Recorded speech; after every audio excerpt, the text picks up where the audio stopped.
Okay, it is July 2nd, 2024. I was going to say 2022, but lost a couple years there. I'm at the Oakwood Retreat Center somewhere in Indiana, and we are here to practice meditation, talk about recovery and Dharma and all that. I believe that I need to perform a function, a bodily function. I'm going to turn off my sound.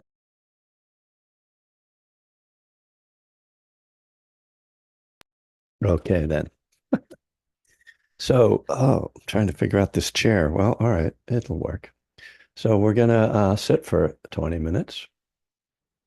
If you want to settle into a comfortable posture, actually, I need a cushion behind my back. Sorry.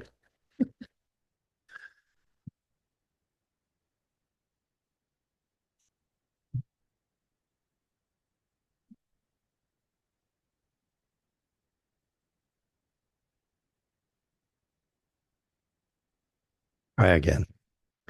There we go. All right.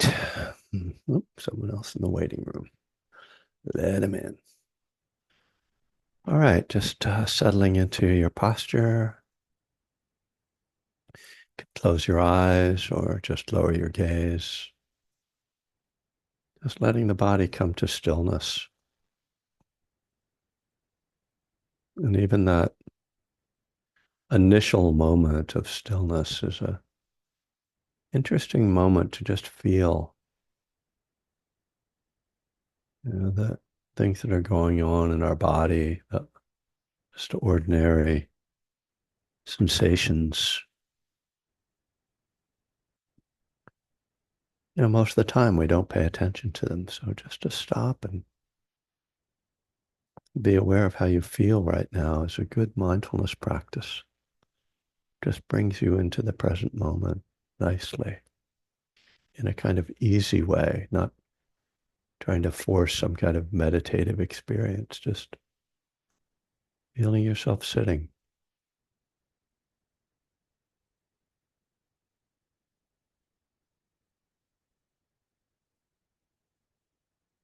And then having a sense of settling. If you can just naturally, again, just release tension. We can use the breath for this. The in breath is kind of opening, rising up. The out breath is a release.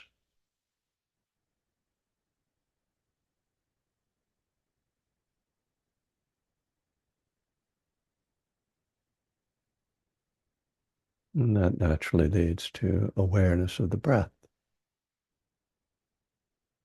feeling the breath at the nostrils or the belly,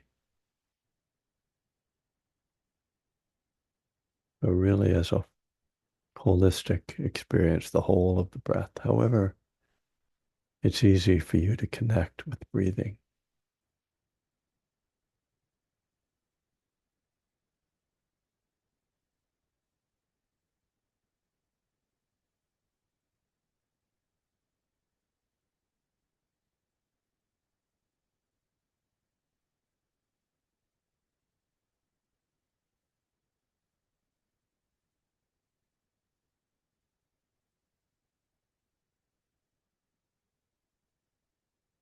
That can be helpful. Make a soft mental note with the breath of in, out. If you're following the breath at the nostrils or rising, falling. If you're following the breath at the belly. The words are just a way to remind you to apply mindfulness to your breath.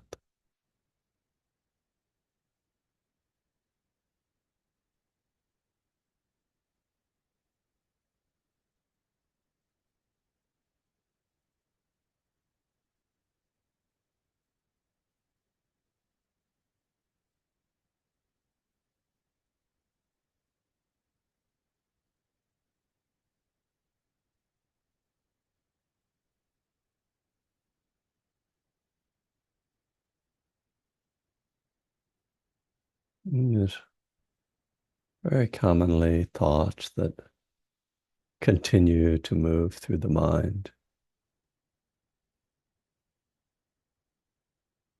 If they don't completely capture your attention, just letting them come and letting them go, just letting them pass through the mind, staying with the breath as best you can.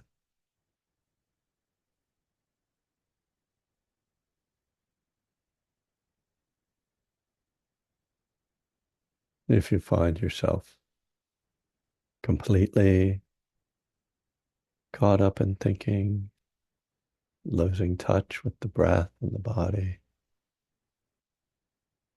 and making more of an intentional effort to let go, to direct the attention back to the breath. You might make a observation of what the thought was about, what was behind it, not getting into a narrative or kind of analysis, but just noticing, oh, where is my mind? What is that about?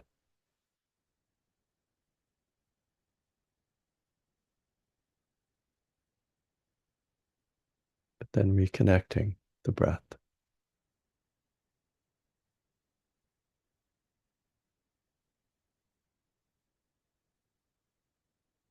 And here we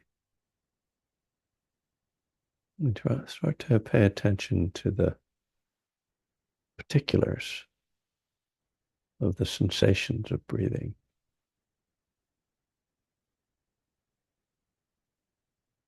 the distinction between the in-breath and the out-breath.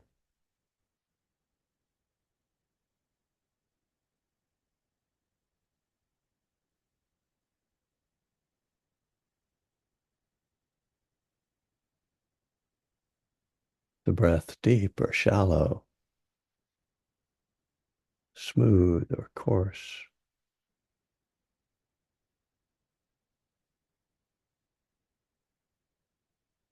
Noticing the temperature of the breath, the in-breath, often a different temperature from the out-breath. Just noticing that.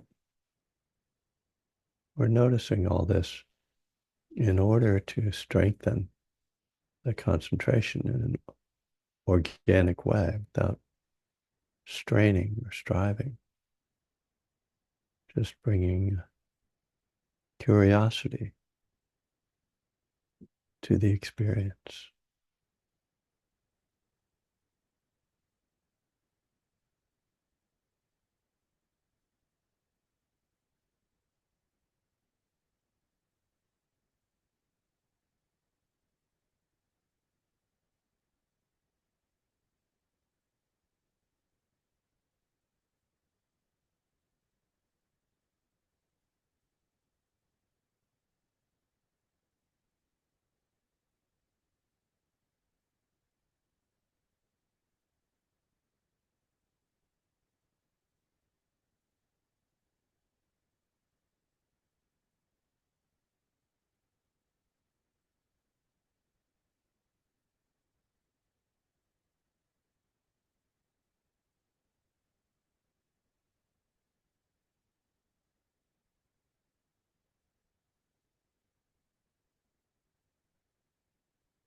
No, we're not trying to block out everything but the breath.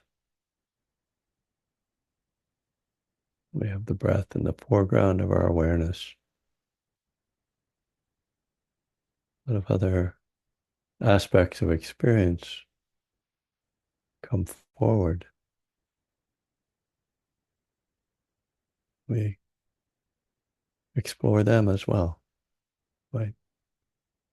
Maybe one of the hindrances, feeling of desire or aversion, or some energetic feeling of sleepiness or restlessness, doubt.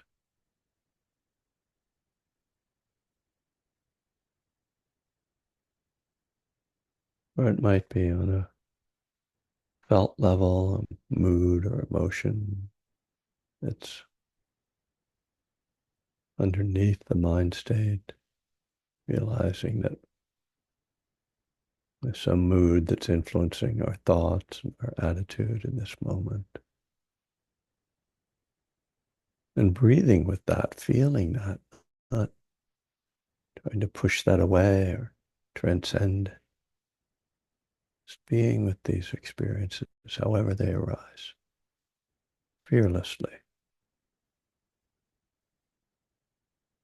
with kindness, with compassion toward ourselves, toward our mind, toward our bodies.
Well, I rang the bell, but Zoom doesn't seem to like my bell anymore, so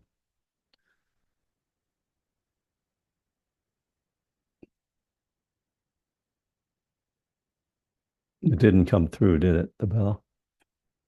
That's so annoying. I like at the retreat. What's that? I like when it's at the retreat, it's not loud enough. You need a big bell. No, but I mean, you know, it's this bell is perfectly loud to be picked up on a microphone. It's not, there's no reason. It's that It is weird. Zoom suppresses the sound of anything that's not a voice.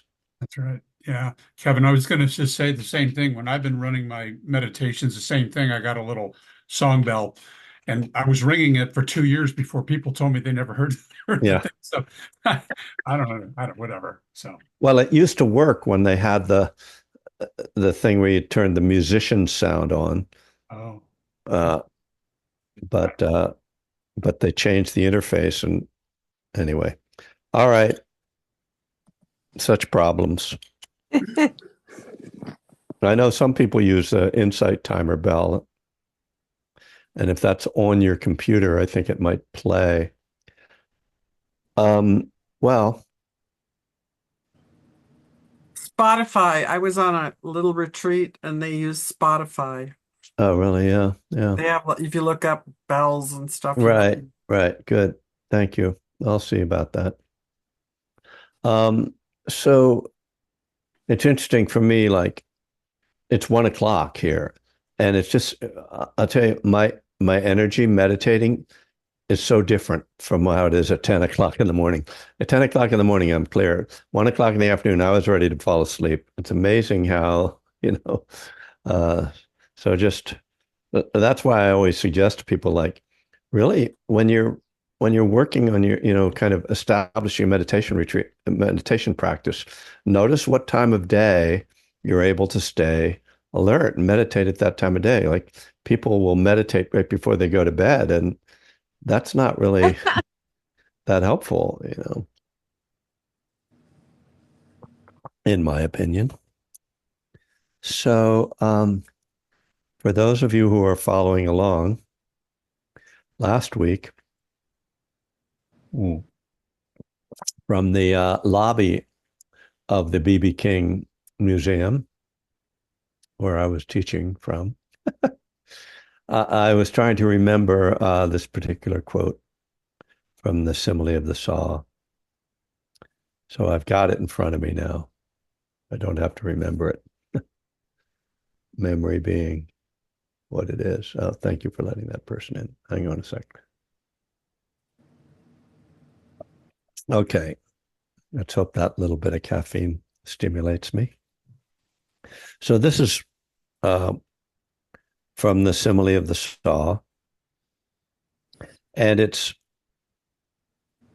talking specifically about when you are angry with someone or in conflict with them and how you should work with that.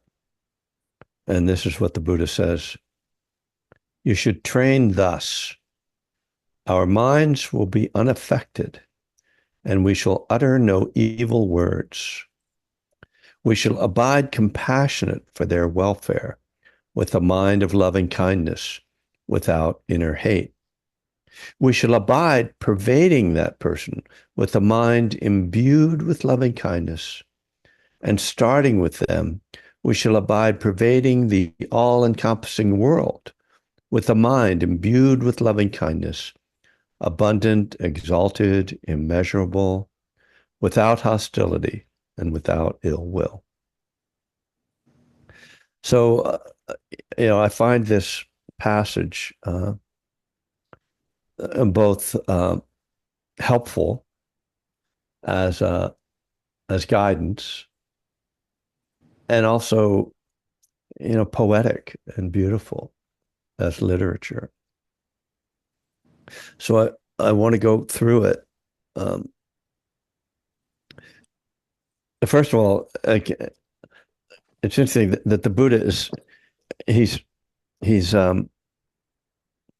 trying to plant thoughts or words in your mind. You should train thus. And then you're supposed to sort of think like this. So I'll put it in the first person, so the singular rather than the plural. My mind will be unaffected. So right away, I find that a really, you know, helpful and interesting instruction. Obviously, you're kind of doing this when your mind is already affected, right? So you're saying, "Oh, I'm gonna let me kind of pull myself out of this mood or this attitude," and and so a mind that is unaffected. What the term that comes to mind for me is equanimity, the, one of the really valued qualities in Buddhism. And what's distinctive about the quality of equanimity is that if you are if you have and if you encounter, let's say, a pleasant experience sensation or a pleasant sense impression, you don't fall into grasping. Your mind is unaffected. If you encounter something unpleasant, and in this case it's a person, you don't fall into aversion. So so sorry, I did not turn off my phone. It made a noise. You probably didn't hear it because, Zoom. Um, so, really what I'm hearing in this instruction is one should maintain equanimity, undisturbed. My mind will be unaffected. And, you know, it's it's an ideal, right? But and and we're trying to implant this idea in our mind. It's not that we're trying to say, I won't, nothing will affect me. I'm just not going to feel, we don't, because that just turns into aversion, right? You can, if you're in resistance, that's not being unaffected. You're actually affected by it. You're trying to get away from it. So we have to be very careful with how we understand this idea of equanimity or our mind being unaffected. But there's a great teaching. It's called protecting or guarding the senses. And it really applies to addicts, who might get triggered by something like, being in a liquor, in the liquor aisle at Trader Joe's by accident, and but to like develop this kind of quality that when something is coming at you that's really what could affect you, could trigger you, that you kind of have a sense of just a invisible shield. Like it's just, I see it, but I'm not gonna go beyond just seeing. I'm not gonna buy into the thoughts and feelings that might arise. I just see it, I'm aware of it, and then I move away, right? I don't stay there in the liquor aisle going, I see it, I see it, I see it. I'm not affected. No, I'm not playing with that, right? Uh, but but I but we encounter sense experiences. We can't avoid them. There's this Aya Kema talks about this. She says there are some monks who misunderstand this and they won't look at a woman, and they'll have like a little fan or something they'll put up in front of their face. They won't look at a woman. She says that's not the idea of guarding the senses. It's actually a mental guarding, right? Um, so just to reflect on that, if it's food, that okay, I see it, but I'm not moving toward it, but I'm not afraid of it. I'm just like I see it, it's there. And so this is part of the process of mindfulness, which is to be able to break down the elements of experience.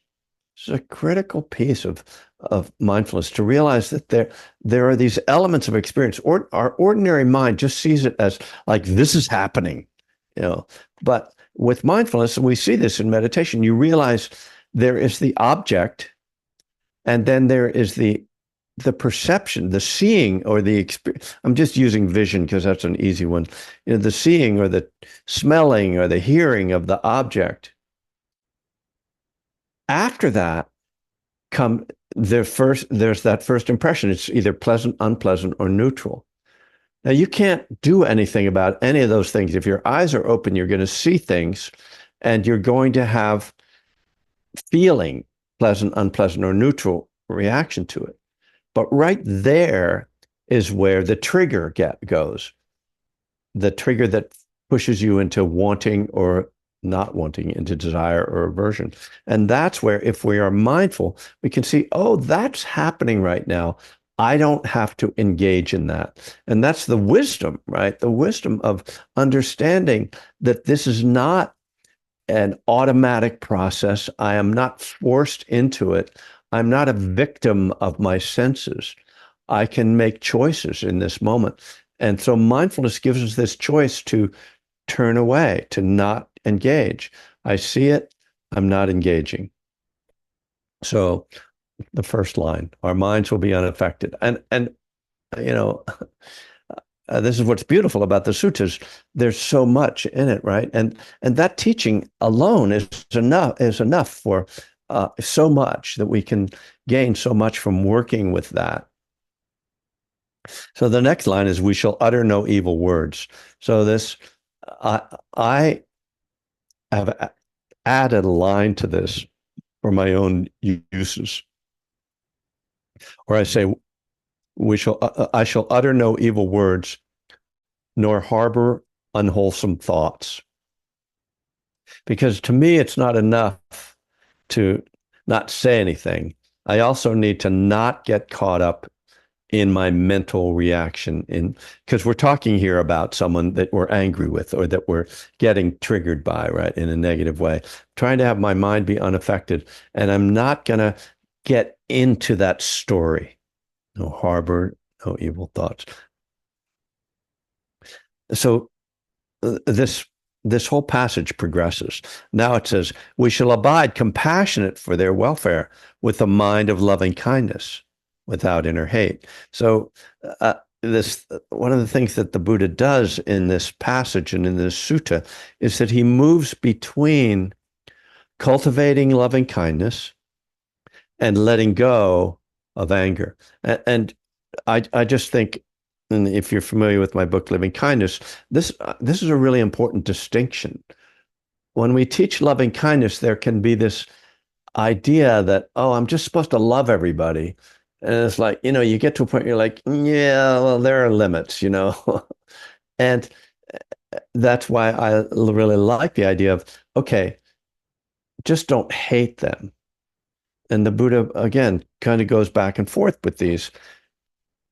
Will abide compassionate with loving kindness without inner hate. So if you can't arouse the loving kindness and the compassion, then maybe you can just be like, all right, I'm not going to get into this negative story about this person. I'm not going to dwell in this hatred. I'm just going to try to let go of the hatred, because that's enough, right? That's really what the goal here is. I mean, is to just not get spun out on it. But I will say, I think it's worth contrasting the compassion and the loving kindness. For me, it's easier for me to feel compassionate for someone who I have negative feelings toward than it is to necessarily feel loving kindness for them. Like, because I can definitely remember that, first of all, everybody suffers. And if somebody is behaving badly, I can remind myself that the two things about that. One is they're behaving badly because they probably feel badly, and that they're expressing their bad feeling through behavior. And secondly, if I believe in the law of karma, if they behave badly, there's going to be bad results from it. Now, I don't want to get into that whole, like, oh, great, well, they're going to suffer for this, that, because that's, of course, just another form of hatred, really, of cultivating. But to realize, oh, they're hurting, you know. I mean, they're being a jerk or whatever, but you know, let me.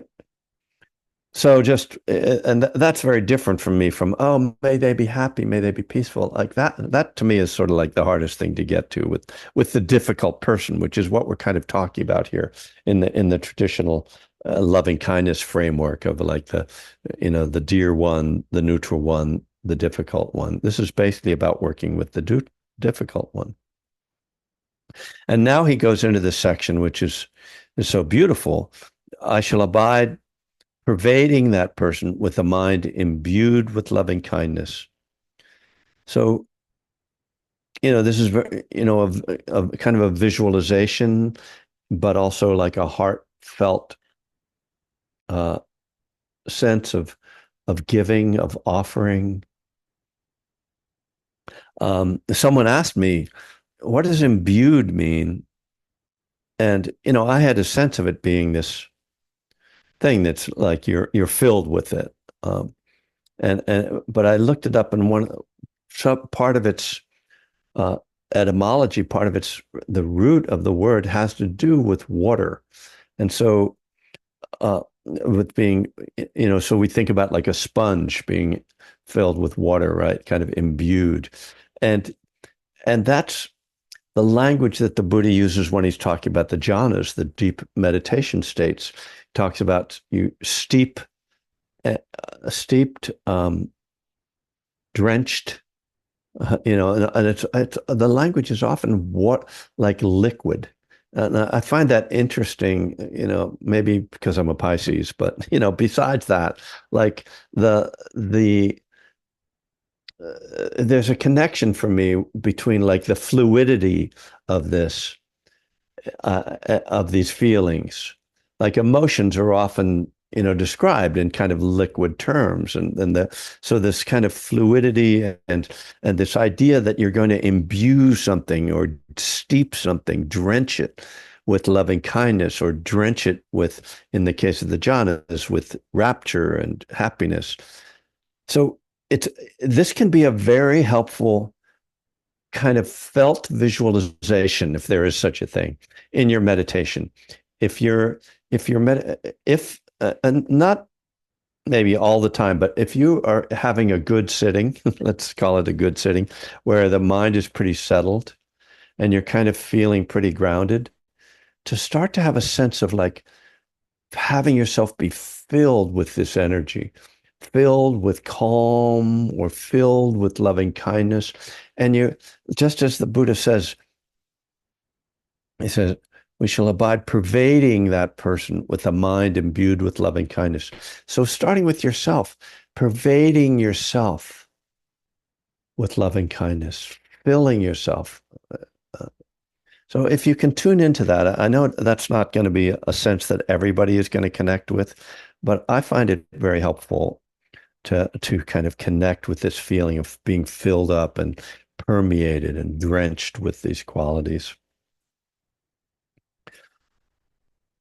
So, but again, going over this line, I shall abide pervading that person with a mind imbued with loving kindness. So my mind is imbued with loving kindness, and I'm pervading them with that.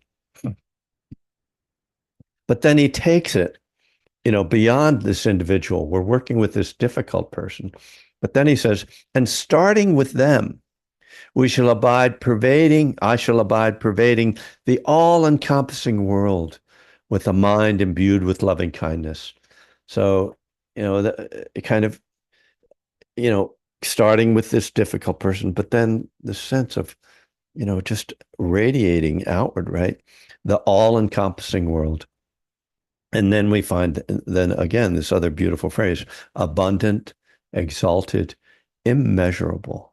Just so, you know, and these are, I've taken to giving guided loving kindness meditation using these words and repeating these phrases, just abundant, exalted, immeasurable. You know, if you get into a place of just like, oh, feeling that energy of loving kindness and just letting these words drop in, abundant, exalted, you know, immeasurable. right away to end the set line. He goes back again without hostility and without ill will. It's so interesting that he does this because you would think that, well, if I'm pervading the all-encompassing world with a mind imbued with loving kindness, certainly I don't have any hostility or ill will. But it seems to me that what the Buddha is saying is stay vigilant, because even when you are trying to be loving to everybody, this stuff can slip in. So make sure, that you're keeping an eye out, watch out of the corner of your eye that, okay, may all beings be happy except them, oh, wait, let me keep that, let me catch them too, and that kind of just not get, I guess the other way I think of it is like, don't get too swept away with this feeling. It's a beautiful feeling and it's very helpful. And it's a great way to meditate. But we can start well, first of all, we can get attached to that feeling, right? We can be like, oh, that I need my loving kindness now. I need to go there. And if it's not happening, there can be frustration. But further, it can be, we can start to equate meditation and loving kindness with this feeling. And what is the key thing that we know about feelings? They are impermanent. We can't hold on to them. And so, great, get into it, but don't start, we can get into this almost like self-hypnosis with the meditation, where we're just like, oh yeah, I'm just in this space. And if you're a recovering addict or an active addict, that can be a very familiar place. It can be a place of hiding out and escapism. Um, you know, if you've been around the last few months, you've probably heard me talk about my sense when I was on the 6-week retreat last fall, that there were people who were practicing like that, who were kind of just trying to zoom into their happy place and walk around all day in their happy place. It's like, that's not wisdom, you know, that's not insight. That's a pleasant mind state, but it's not freedom, you know. Freedom is when your mind is unaffected, you know, when you're not disturbed, when you're able to engage, oh, this is really unpleasant. It's okay. Oh, this is lovely and wonderful. It's okay. I'm not going to get caught up in it. So that balance, that equanimity, I think is so important. So this is a beautiful passage. As I said, it's from the Simile of the Saw, which is from the Majjhima Nikaya, the Middle Length Discourses. It's the 21st discourse in there. And I'm going to read through this one more time. You should train thus. My mind will remain unaffected, and I shall utter no evil words, nor harbor unwholesome thoughts. I shall abide compassionate for their welfare, with a mind of loving kindness, without inner hate. I shall abide pervading that person with a mind imbued with loving kindness, and starting with them, I shall abide pervading the all-encompassing world with a mind imbued with loving kindness, abundant, exalted, immeasurable, without hostility and without ill will. So, beautiful words. Hope you find that helpful. And we have some time left if people would like to chime in.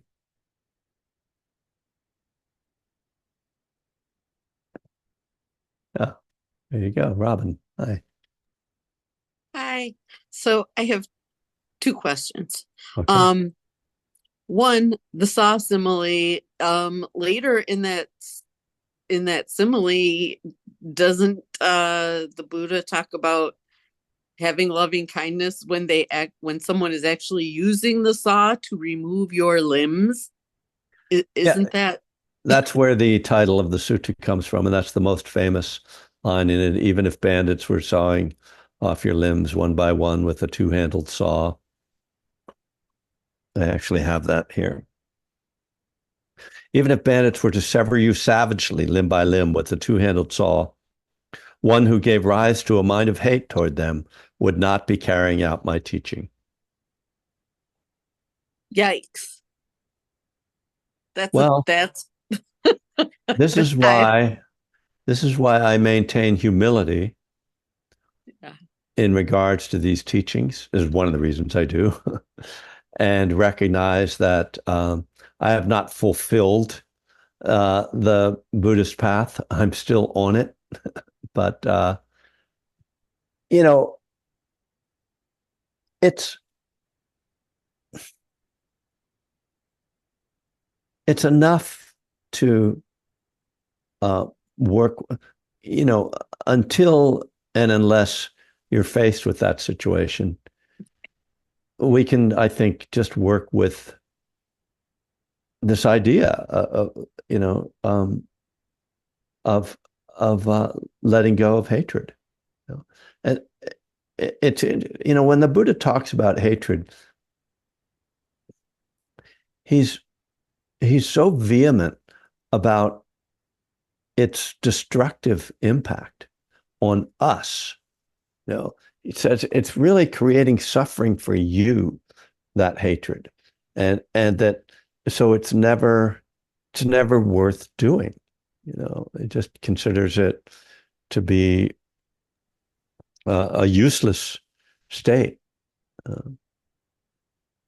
But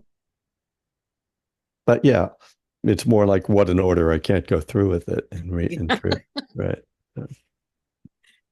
So the second part is the other side of that coin, the attachment side. Yeah. So, and here's my very strong example, and I am still so self, because I'm so new at this, and I don't know, maybe that's an ongoing thing, but okay, so here it is. I love this class so much. I feel more comfortable here with like-minded people and getting this teaching and doing this meditation that I mean, I do it on YouTube too, but it like, I'm working my schedule around this class. This is so important to me, and it's like attachment. So Well, is there a line where is that line between, okay, I love being around like-minded people, that's what's healthy for me, and oh, I'm too attached to this? Well, I mean, I think there's a distinction between unwholesome attachment or unwholesome desire and wholesome desire. So wanting to be part of this class is a wholesome desire, right? There's nothing harmful about it. If you miss it sometime, see how that feels. I, I think you'll be okay. It's an opportunity to, but it's not like the type of attachment that's really going to harm, oh my God, if I miss that class, I'm going to fall into a pit of despair. Uh, it's just like, I mean, it's really, as I say, it's a wholesome attachment. Like, it's uplifting, right? Oh, it's exciting. Oh, good. I get to see this class. I'm happy about that. I feel connected to people. I feel like I'm gaining something. That is exactly what the path is meant to be. Remember, there are four kinds of effort. There's the effort to avoid the unwholesome, the effort to abandon and let go of the unwholesome. Then there's the effort to cultivate the wholesome and the effort to maintain the wholesome. So you're just talking about cultivating and maintaining the wholesome. There's nothing unhelpful about that. It's not like you're addicted to my class, right? If that were the case, then I would have to just start charging $10,000 per class, and then I could really, if you guys were addicted, I could really get rich, you know. Um, Tanya, Hey there, I'm just wondering where what book you're getting that particular phrasing from because I'm not finding it. I like the word exalted, yeah, and I'm not finding that. So can you tell us where you're yeah. So this is Bhikkhu Bodhi's translation. So there are different translations. I didn't look at the translation that Monica put up there, but I presume if it's from, let's see, I'm trying to put it up. Oh, it's from Sutra Central. I'm not sure who translated that. Can you type out Bhikkhu Booty But yes, I can. for I those will. of us who are clueless? Yes, yes, Bhikkhu Bodhi. So Bhikkhu is just uh, means monk. Uh, so that's just an honorific, and Bodhi is his name. So Bhikkhu Bodhi in the middle length discourses, and he actually uh, he's the co-translator uh, with Bhikkhu Nanamoli. Moly. So sometimes when you're searching for it, uh, and you can get it on Kindle. It's a big thick book. There's 157 suttas in it, and it costs like $50. So that's why I don't usually say, oh, you have to get this book.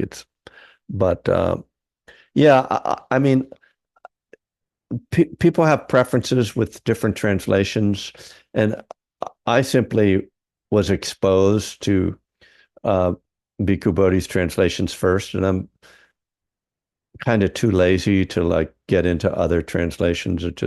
I just find it gets confusing, and it's like, okay, let me just stick with that one. So yeah, it's a wonderful book if you can afford to buy the Middle Lake Discourses. Uh, I've done a lot of my teaching has been I've used that a lot in my teaching in my book, Living Kindness, references several of the suttas in there. Uh, Abigail, hello, hello. Good morning. Good morning. Good Morning. afternoon. Good day. Good night. I think that Bhikkhu Bodhi, incidentally, is online. I think you could just go online and look at it all. You can find some, I don't know if it's all there, but some of it is, some Yeah. of it has been, I do sometimes discover. In fact, this sutta, someone on this retreat, the person who's running the retreat was got a copy of it off the internet for me. So anyway, Anyway, that's not what I was going to say. right. I recently I read a book. This is a sutta book study group that I'm involved in here in Eugene, Oregon, Okay. which has a wonderful sangha. Yeah. Uh, and it's a book by Christina Feldman called Boundless Heart, I think. But she added a phrase to the common loving kindness canon of, I wish you may be happy, I wish you may be. And the phrase changed it completely for me to be possible in impossible situations. And the phrase is, may you be happy in the midst of all this. May you find peace. May you be peaceful in the midst of all this. And it's exactly what you're saying. We in the midst of all my mind being totally crazy, may I still be happy. In the midst of my mind wishing you ill will, may I still wish you happiness.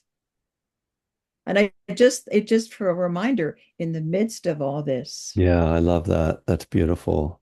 And what comes up for me, Abigail, is in the midst of this world as the world is going mad, or I don't know what it's doing. It's just being itself, but in the midst of all that as well. You're right. In the midst of those robbers sawing off your limbs. Yes.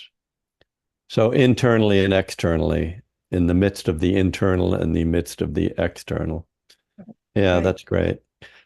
I mean, I think it's so interesting how I love that you said like that, just that phrase, change it like that. And each of us, it's helpful to stay attuned to these types of things. What that like, oh, that clicks for me. Uh, and oh yeah, and then follow that, use that, that the way meditation is taught, oftentimes, especially when we're a beginner, we feel like, oh, I've got to do it this way. This is how the teacher said to do it. And then we can get kind of, and it might not work for us what they're offering. And then you can work for years. And then like you hear something else, you're like, oh, oh, that I can do that. And so to stay open and be creative with your own practice and check out different things, try different things, experiment, and see what clicks.